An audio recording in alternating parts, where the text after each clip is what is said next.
질투라는 감옥. 야마모토 K. 지음. 출판사 북모먼트. 제1장. 질투란 무엇인가? 정도의 차이는 있겠지만 질투는 누구에게나 익숙한 감정이 아닐까? 저마다 짚이는 부분이 있을 것이다. 이웃이 고급 승용차를 타는 것을 볼 때, 동기가 자기보다 먼저 승진했을 때, 조용하게 싹튼 질투심은 가슴속에서 점차 커지며 밤낮 없이 우리를 괴롭힌다. 미국 소설가 고어 비달은 나의 벗이 성공할 때마다 내 안에 무언가가 조금씩 죽어간다고 농담처럼 말했으나 여기에는 마냥 웃기 힘든 진실이 숨어 있다. 가까운 친구 사이부터 정치가 유명인의 스캔들까지 세상에는 사람들의 질투심이 곳곳에서 소용돌이친다. 중세 이탈리아 화가인 조토 디 본도네는 질투라는 작품에 뿔이 나고 입에서 뱀을 내뱉는 여성의 모습을 그렸다. 눈은 앞을 보지 못하고 귀는 기이할 만큼 크게 그려져 있는데 각각 질투의 사악한 눈과 타인을 향한 과도한 관심을 상징한다.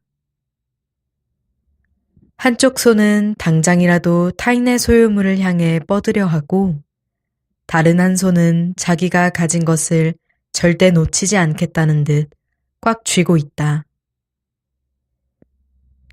질투를 얼마나 저속한 악덕으로 여겼는지 드러나는 부분이다.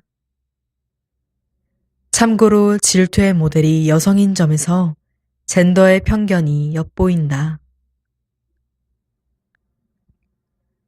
굳이 언급할 필요도 없을 만큼 질투는 평판이 꽤 나쁜 편이다. 6세기의 교황 그레고리우스가 기독교 7대 죄악에 포함한 어느 악덕보다 질투는 악명 높기로 유명하다. 종종 지적되듯이 질투에는 긍정적인 면, 장점이라고는 하나도 없다. 7대 죄악으로 뽑히는 태만과 분노조차 사회에 긍정적으로 미치는 부분이 전혀 없지는 않다. 이를테면 태만은 지친 몸과 마음의 피로를 치유하고 분노는 용기 있는 행동으로 우리를 이끌기도 한다. 그러나 질투에는 그런 긍정적 요소가 전혀 보이지 않는다. 이런 점이 질투를 여느 감정과는 다른 특별한 것으로 만든다. 영국의 사상가 존 스튜어트 밀이 질투를 모든 감정 중에서 가장 반사회적이고 가장 꺼림직한 감정이라 표현한 것도 무리는 아니다. 질투는 이토록 꺼림직한 존재였지만 아이러니하게도 어느 시대에서나 꽤 보편적으로 등장한다. 동서고금을 막론하고 질투를 주제로 많은 이야기가 쓰였으며 기독교 성서에도 질투는 여러 번 등장한다. 특히 가인과 아벨의 이야기는 널리 알려져 있다. 가인과 아벨은 각각 작물과 살찐 양을 신에게 바쳤으나 신이 가인의 곡물에는 눈길을 주지 않아 가인은 질투에 눈이 멀어 아벨을 살해한다. 정치사상가 한나 아렌트가 이를 인용하며 폭력의 시장이라고 평했는데 여기서는 질투의 시작이라는 표현을 떠올리지 않을 수 없다. 셰익스피어의 오셀로는 오셀로의 성공을 질투한 이아고가 오셀로를 계략에 빠뜨리려는 이야기고 나침의 소세키의 마음에도 선생 K에 대한 질투가 하나의 주제이다. 동화에도 질투는 빈번하게 등장한다. 백설공주는 물론이고 일본 민화 꽃 피우는 할아버지 또 질투에 관한 이야기이다. 개인의 삶을 살펴봐도 질투의 감정은 유아기부터 확인되는데 형제자매 간 질투가 전형적이다. 아이는 부모나 양육자의 애정이 형제자매에게 향하는 것을 견디지 못해 문제를 일으키기도 한다. 이런 유아의 질투에 대해 신학자 아우구스티누스는 고백록에서 이렇게 전한다. 연약한 아이의 손발은 무구하나 아이의 영혼은 결코 순수하지 않다. 나는 질투하는 아이를 본 적이 있다. 아직 말도 못하는 아이가 새파란 낯빛으로 젖먹이 형제를 싸늘하게 노려보고 있었다. 이는 누구나 아는 사실이다. 어른만이 아니라 아이 또한 질투에 눈이 먼다. 자기에게 쏠려있던 부모의 사랑을 빼앗겼다고 느끼고 형제자매에게 질투의 불꽃을 태운다. 질투를 하든 질투를 받든 어쨌거나 이 감정을 회피하며 살아가기는 쉽지 않다. 그렇다고 해서 질투가 범람하는 사회에 살아가고 싶지도 않다.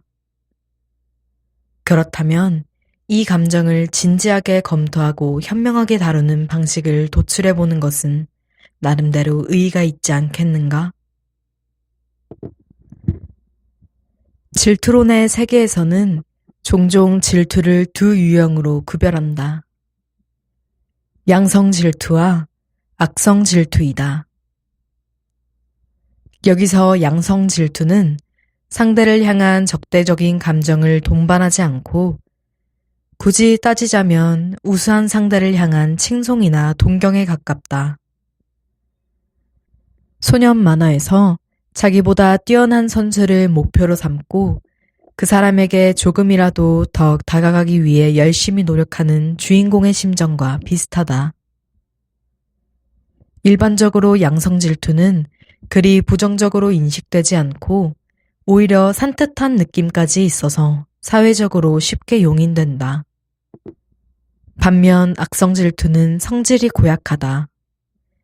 양성 질투와는 달리 정신적 고통을 동반하며 상대의 적의를 가진다는 본질적인 특성이 있다. 악성 질투에 지배되면 질투자는 상대의 파멸을 바라며 질투하는 자신 또한 그 감정 때문에 괴로워하고 파멸에 이르기도 한다. 일반적으로 질투라 하면 악성 질투를 의미하는 경우가 많다.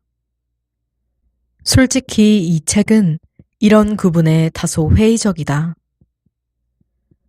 물론 이런 방식의 고찰이 유용한 상황도 있을 것이고 질투라는 감정이 반드시 타인의 불행을 바라는 것이 아니라 질투하는 사람을 고무하여 더 나은 방향으로 이끌기도 한다. 그러나 이 책에서는 양성 질투를 질투의 카테고리로 다루지 않으려 한다. 이유인즉슨 어느 논자가 지적하듯 이 책에서 논하고자 하는 질투의 개념을 모호하게 만들기 때문이다. 여기서는 질투와 동경을 구분할 필요가 있다. 양쪽 다 타인이 가진 것이 욕망의 원인이라는 점에서는 차이가 없다. 그러나 동경은 자신이 가지지 않은 재능이나 용모 등을 가진 누군가에게 여러 감정을 느끼며 자기도 그것을 가지기 위해 노력하는 것이다. 한편 질투는 타인이 가지고 있는 것을 자신이 갖지 못한 상황에 괴로워하고 타인이 그것을 잃어버리기를 갈망하는 데 특징이 있다.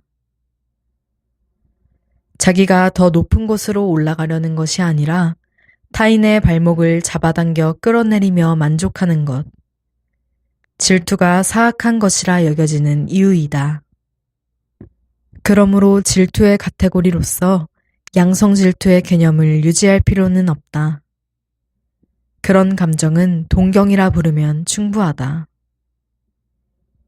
이 책에서는 일부를 제외하고 악성 질투를 중심으로 다룬다. 타인의 실패에 고대를 하는 추악하고 끈덕지며 섬뜩한 정념으로서의 질투에 대해 알아보려고 한다. 누군가를 질투한다는 것은 찜찜하고 양심의 가책이 느껴지는 일이므로 자신의 질투심을 스스로도 좀처럼 인정하려 하지 않는다.